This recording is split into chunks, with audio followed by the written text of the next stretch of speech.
Olá pessoal, tudo bem? Aqui é a Gabriele Figueiredo e hoje eu estou aqui com a Daniele, minha convidada, pra gente falar de um tema super legal, até pra quem tá vindo aqui, as meninas e também até os meninos, que é como ser au pair aqui na Irlanda. A Dani, ela trabalha como au pair há mais de um ano, então acho que ela vai ter coisas bem legais pra compartilhar com a gente. Vamos lá?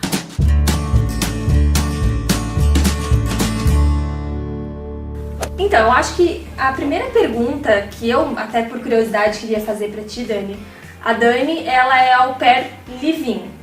Pra quem não sabe, o que significa isso, Dani? Existe au pair live-in, não existe, mas as pessoas dizem que existe au pair live-out e minder, né? Qual que é a diferença? Au pair live-in mora junto com a família, então fica junto com a família o tempo todo. A live-out, que o termo correto a dizer é minder, não mora com a família. Então ela vai para casa da família, ou busca as crianças na escola, ou faz alguma atividade com as crianças fora, de acordo com a necessidade da família. Então ela não tem o convívio familiar, não participa de toda a rotina da família junto com as crianças. Então ela tem sua própria casa, paga seu próprio aluguel, suas contas, e a au pair live-in, ela está junto com a família o tempo todo. Que esse é o meu caso, né? Então, que é a minha família. Isso, eu sou au pair live-in, moro com a família há 1 ano e 1 mês, com a mesma família. Como você conseguiu, então, o seu emprego? Eu cheguei aqui em fevereiro do ano passado, comecei a procurar, na verdade, casa e consegui emprego. A gente tem vários grupos de brasileiros no Facebook, vários, literalmente, com muitos brasileiros, praticamente todos os brasileiros que moram na Irlanda participam desses grupos. E um desses grupos é destinado a mulheres, que se chama Calcinhas em Ireland. Esse grupo tem aproximadamente 9.000 brasileiras, é um grupo privado no Facebook, e onde a gente costuma falar sobre absolutamente tudo que envolve a vida na Irlanda, inclusive sobre casa, sobre aluguel, sobre contas e sobre trabalho. E foi lá que eu consegui a minha vaga. Uma brasileira estava voltando para o Brasil e precisava de alguém para assumir o posto dela. Fui até a casa, fiz entrevista com a mãe e ela me contratou. Através desse grupo, então, que eu fiquei sabendo dessa família. Até isso é uma coisa legal, porque tem gente que tipo fala: eu quero ir pra Irlanda e não quero ter contato nenhum com brasileiro. Mas é aí, sabe? Na indicação, tu tá nos grupos, que tu pode conseguir um trabalho, que tu pode conseguir uma oportunidade que às vezes tu tá procurando, e é em contatos com os brasileiros que você vai conseguir. E Dani, tu cuida de quantas crianças? Qual é a idade deles? Agora vamos falar das criancinhas.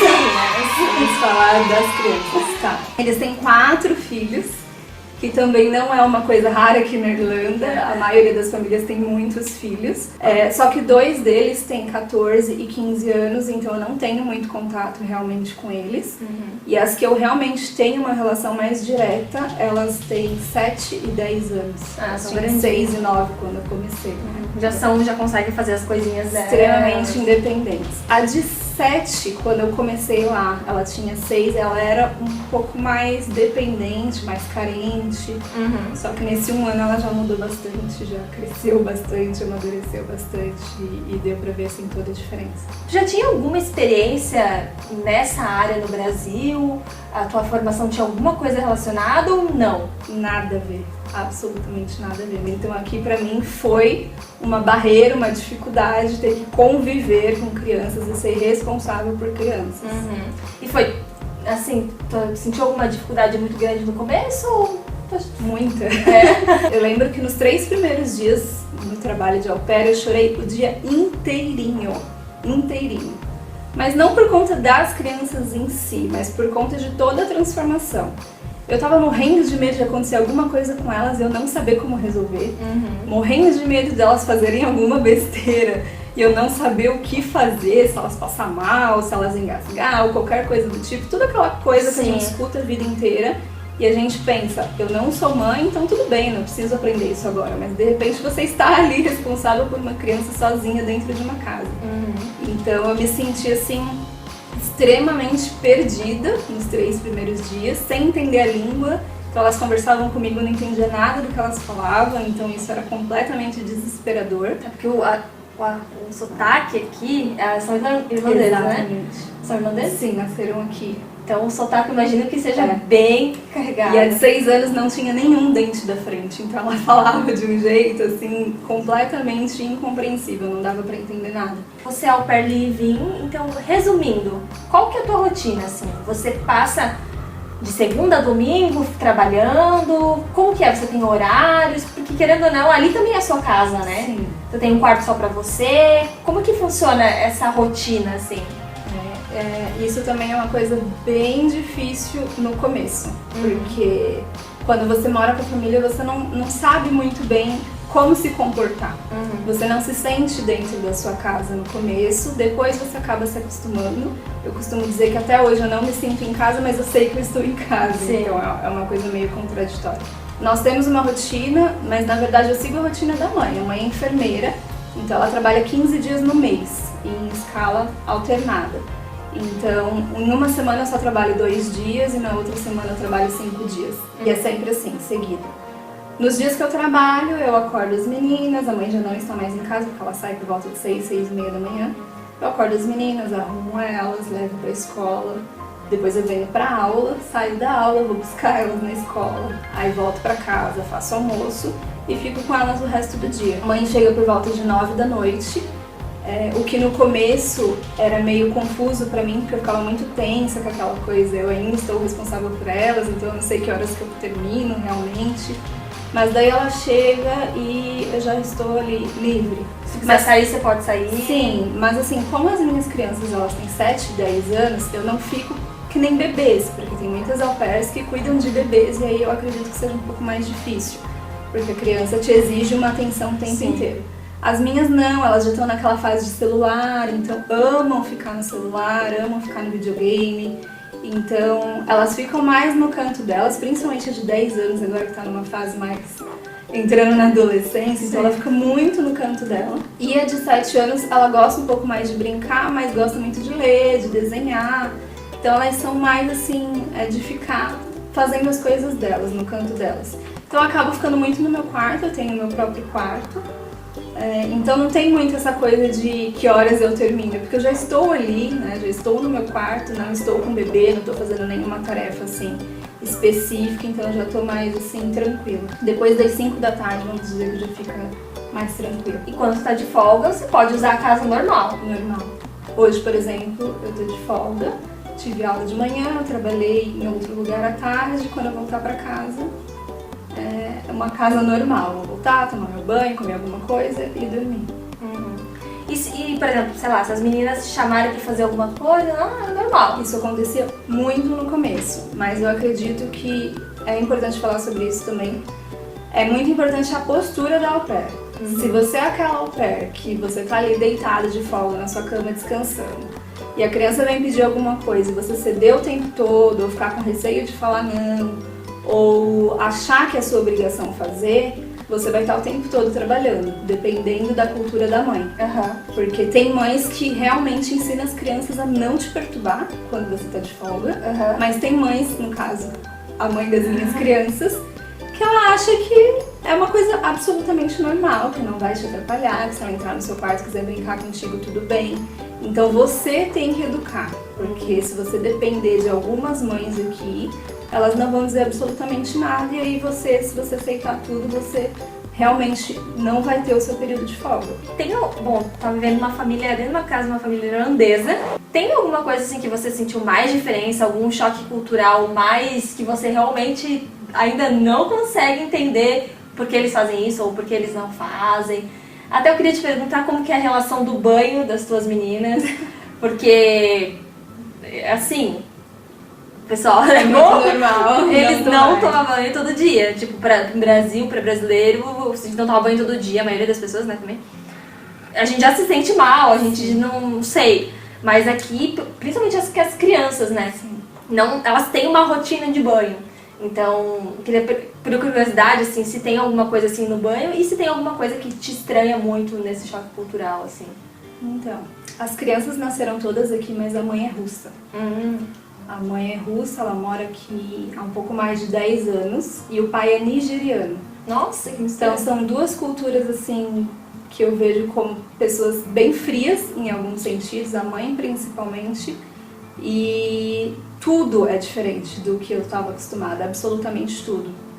A questão do banho, no começo elas não tomavam banho todos os dias. Eu lembro que os dias que eu trabalhava eu dava banho nelas, mas os dias que eu não trabalhava, eu lembro que eu perguntava para elas, às vezes eu ficava 3 dias sem trabalhar. Aí eu voltava a trabalhar e perguntava para elas, vocês tomaram banho ontem? Não. E antes de ontem? Também não. E antes de ontem? Também não. Ué, como assim? Sim. A questão dos dentes também eu perguntava, vocês escovaram os dentes ontem? Não. E eu ficava completamente assim, meu Deus, o que aconteceu? Aí eu começava a explicar, e tem coisas que você vê que se você explicar, elas entendem e com o tempo elas vão se habituando àquilo. Mas tem coisas que você explique que realmente não faz parte da cultura delas. Não adianta querer forçar também. Tem coisas que elas absorvem, a maioria elas não absorvem. Então tem coisas que não adianta. No começo eu me sentia muito mal, mas hoje eu já não me sinto mal, até porque a rotina delas mudou bastante, hoje elas tomam banho todos os dias. Eu não acho que seja por causa de mim, mas eu acho que de alguma forma tem uma contribuição. Sim. Pra ti, quais são alguns dos benefícios e alguns dos malefícios de ser au pair de vinho, assim, até pra quem, as meninas que estão vindo pra cá, ou até menina, porque não tem nada a ver, eu acho que também tem menino que trabalha como au pair, não é uma coisa que é só menina, mas é mais comum menina, bem né? mais comum. A maioria das famílias preferem, mas algumas também contratam isso. Bom, de benefícios, até porque eu tô lá 1 ano e 1 mês, então eu tenho tenho que benefício. Eu comecei, na verdade, meio que assim, eu preciso arrumar a casa pra morar. Quando veio o au pair, eu falei, meu Deus, isso é um presente de Deus, literalmente, porque eu não pago aluguel lá, né? Então, acho que começa por aí, em relação a custos financeiros. Você trabalhar como au pair live-in, você tem realmente uma economia em relação a não ter que ficar comprando comida toda hora, não ter que ficar pagando contas, não ter que pagar aluguel. Mas em compensação, você também não ganha muito dinheiro, porque au pair live-in fica meio que elas por elas. Se você contar o que você ganha, mais o que você pagaria de aluguel, de comida e tal, dá um pouco mais do que se você estivesse trabalhando 20 horas registrado em algum outro lugar. Mas daí você teria que pagar tudo separado, né? Então acho que em questão financeira compensa por esse sentido. A questão do quarto, pra mim é uma coisa muito, muito, muito importante ter o meu espacinho, o meu cantinho. Que daí você não precisa dividir com ninguém, não tem flatmate. Exatamente. A questão de flatmate não pesa tanto, porque querendo ou não, você tem pessoas na casa, você tem que respeitar regras, horários e tal. Mas você ter seu espaço, seu guarda-roupa, tem muitas meninas que pagam aluguel e não tem espaço para colocar as roupas, por exemplo, deixa tudo dentro da mala. Então, essa questão do quarto é realmente uma coisa que pesa muito. A questão do aprendizado da língua, eu acho que teve muitas coisas que eu aprendi lá no começo, que talvez eu demorasse muito mais tempo para aprender, lidando só com brasileiros, ou dividindo casa com brasileiros, que é muito comum, é muito difícil a gente conseguir dividir casa com estrangeiros aqui.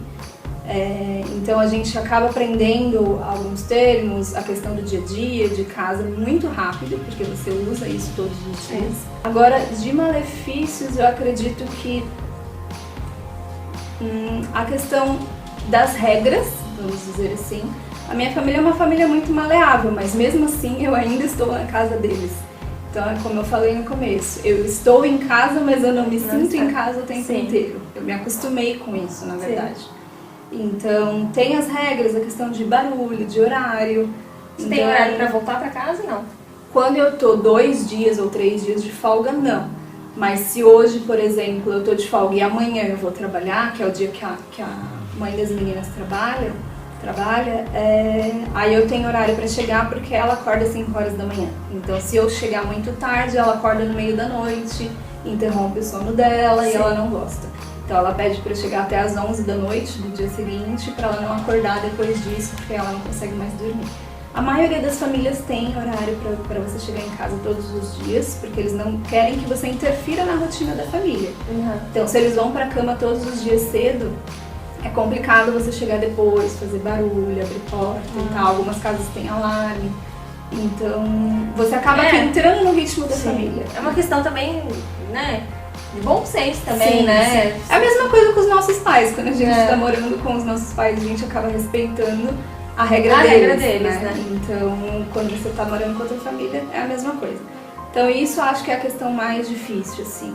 E a questão também das leis trabalhistas, vamos dizer assim, porque eu não recebo por hora, a maioria das au pairs live-in não recebe por hora, não é registrado. Então eu não recebo por hora, é um valor acordado semanalmente, que eles respeitam, obviamente, mas em períodos de verão, que as pessoas podem trabalhar full time, ganhar mais, au pair não muda nada, entendeu? Então a única coisa que vai mudar é se você tiver que trabalhar num período que você geralmente não trabalharia. Se os pais quiserem sair no final de semana, que você estaria de folga, pede pra você ficar com as crianças e tal. Mas não é algo que agregue tanto financeiramente. Não é frequentemente. Exatamente. Então tem os seus malefícios, assim, mas se você souber aproveitar o tempo que você estiver no au pair, acho que principalmente no início do intercâmbio, é muito importante. A partir do momento que não estiver mais fazendo uma grande diferença pra você, procura outra coisa. Legal. Então tá, pessoal, acho que é isso. Acho que deu pra... Eu gostei dessa conversa. Acho que deu pra falar... saber tudo sobre a vida de au pair. Acho que deu pra explicar um pouquinho como que é esse trabalho aqui na Irlanda, que é muito comum, vai ter muita gente trabalhando com isso. E se você tá pensando em vir pra cá e trabalhar como au pair, já ficam aí algumas dicas. Venha preparado, com a cabeça aberta, pra não chorar 3 dias seguidos quando começar, porque vai ser um choque sim, mas é esse o intuito do intercâmbio, né? Esse choque cultural. Com certeza. Então tá, me despeço de vocês aqui com a Dani. Tchau, até o próximo vídeo.